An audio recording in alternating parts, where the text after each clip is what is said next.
સુરતમાં પીપી સવાણી યુનિવર્સિટીમાં વિદ્યાર્થીઓને આધુનિક અને પ્રેક્ટિકલ તાલીમ મળી રહે તે દિશામાં મહત્વપૂર્ણ પહેલ કરવામાં આવી.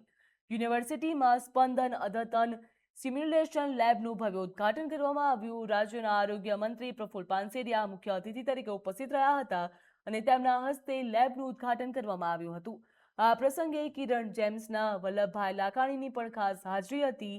અદ્યતન સિમ્યુલેશન લેબના નર્સિંગ, ફિઝિયોથેરાપી, હોમિયોપેથી, આયુર્વેદિકના વિદ્યાર્થીઓને આંતરરાષ્ટ્રીય સ્તરની પ્રેક્ટિકલ તાલીમ આપવામાં આવશે.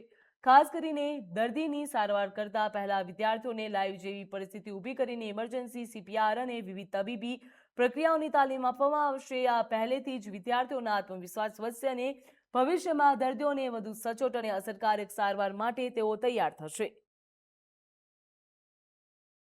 દુનિયા સાથે કદમ મિલાવતા આર્ટિફિશિયલ ઇન્ટેલિજન્સ સાથે વિદ્યાર્થીઓને એક આધુનિકતા સાથે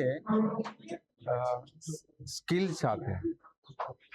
લેબ જ્યારે અહીંયા તૈયાર કરવામાં આવ્યું છે, જેમાં પેરામેડિકલ્સના સ્ટુડન્ટને એક પ્રેક્ટિકલ સાથે જે સ્ટડી કરશે એનાથી પણ સારું પ્રેક્ટિકલ સાથે, જેથી કરીને આવનારા સમયમાં ક્રિટિકલ પેશન્ટ, કાર્ડિયાક, ટ્રોમા સેન્ટરની અંદર લાવતા પેશન્ટોને વગેરેને એ બહુ સારી રીતે ટ્રીટ કરી શકે.